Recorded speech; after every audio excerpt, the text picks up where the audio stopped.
اللہ کے پیارے نبی نے سے پوچھا گیا من احق الناس بحسن صحابتی، اے اللہ کے پیارے نبی سب سے بہترین سلوک کا حقدار کون ہے؟ آپ نے فرمایا تمہاری ماں ہے۔ پوچھا گیا اس کے بعد کون ہے؟ آپ نے فرمایا تمہاری ماں ہے۔ پوچھا گیا اس کے بعد کون ہے؟ آپ نے فرمایا تمہاری ماں ہے۔ چوتھے نمبر پر آپ نے باپ کا نام لیا، ماں کا نام آپ نے 3 بار لیا، یعنی باپ کے مقابلے میں ماں کا حق زیادہ ہے، ماں کی قربانیاں زیادہ ہیں۔ ماں بچے کی پیدائش میں، بچے کو دودھ پلانے میں، بچے کو جنم دینے میں جو تکلیفیں اٹھاتی ہیں، ان تکلیفوں کا کوئی بدل نہیں ہے میرے بھائی۔ اسی لیے اللہ قرآن میں جب ماں باپ کے ساتھ اچھا سلوک کرنے کا حکم دیتا ہے تو ماں کی قربانیوں کو یاد دلاتا ہے۔ وَوَصَّيْنَا الْإِنسَانَ بِوَالِدَيْهِ حَمَلَتْهُ أُمُّهُ کیسے وائد؟ ہاں سورہ اس میں لقمان میں ہے وَوَصَّيْنَا الْإِنسَانَ بِوَالِدَيْهِ حَمَلَتْهُ أُمُّهُ کرہم ووضعتہ کرہا، ماں نے تکلیف کے ساتھ پیٹ میں رکھا اور تکلیف کے ساتھ جنم دیا۔ یہ ماں کا کردار ہے میرے بھائی۔ ماں باپ دونوں کے ساتھ حسن سلوک کا حکم دیا جا رہا ہے، لیکن قربانی ماں کی یاد دلائی جا رہی ہے۔ اور ایک انسان کبھی غور کرے کہ ماں جو تکلیف اٹھاتی ہے بچے کی پیدائش میں، وہ اپنی جان کو جوخم میں ڈال کے اٹھاتی ہے، اور اس کے بعد بھی کبھی بچے کے پیدا ہونے کے بعد کوئی ایسی ماں نہیں ہے جو غصہ کرتی ہو کہ یہ کہاں سے آ گیا۔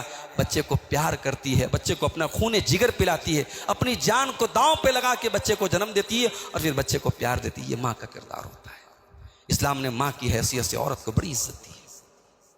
اور آگے بڑھیے، ایک عورت بیوی بن کر کے نکاح کر کے آپ شادی میں لاتے ہیں، بیوی بن کر کے آپ کے گھر میں آتی ہے، اس عورت کا کردار کیا آپ کی زندگی میں؟ قرآن میں اللہ فرماتا ہے وَمِنْ آيَاتِهِ أَنْ خَلَقَ لَكُم مِّنْ أَنفُسِكُمْ أَزْوَاجًا لِتَسْكُنُوا إِلَيْهَا۔ اے لوگو، اللہ کی بہت بڑی نشانی یہ ہے اس نے تمہاری بیویوں کو بنایا لِتَسْكُنُوا إِلَيْهَا، تاکہ تم ان سے سکون حاصل کرو۔ بیوی سکون کا ذریعہ بن کر کے آتی ہے۔ کبھی آپ نے غور کیا شادی کے بعد انسان کی زندگی تبدیل ہو جاتی ہے، اس کے گھر میں ایک ایسی شخصیت، ایک ایسی ذات آ جاتی ہے جس سے اس کا سکون وابستہ ہے۔ اور قرآن نے سکون کہا ہے۔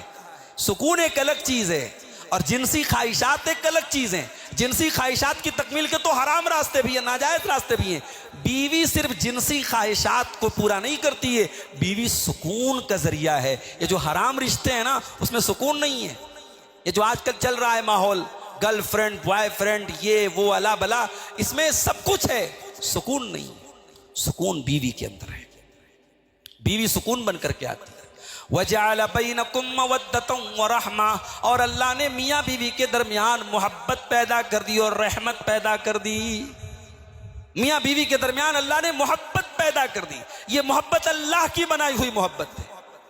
70 سال کا بوڑھا بھی میں نے حرم میں دیکھا، مکہ میں دیکھا، طواف ہو رہا ہے، بوڑھا بڑھیا ہیں، ساتھ میں ایک دوسرے کا ہاتھ پکڑ کے جا رہے ہیں۔ صفا مروہ کے درمیان جوانوں کی سانسیں پھول رہی ہیں، وہاں وہ بوڑھی کو ہاتھ پکڑ کے لے کے جا رہا ہے۔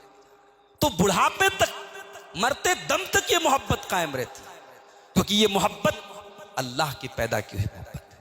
اور صرف محبت نہیں، یہ رحمت ہے۔ یہ جو میاں بیوی کا رشتہ ہے نا، یہ رحمت والا رشتہ ہے۔ یہ شوہر کے لیے رحمت ہے، وہ بیوی کے لیے رحمت ہے، دونوں ایک دوسرے کے لیے رحمت ہے۔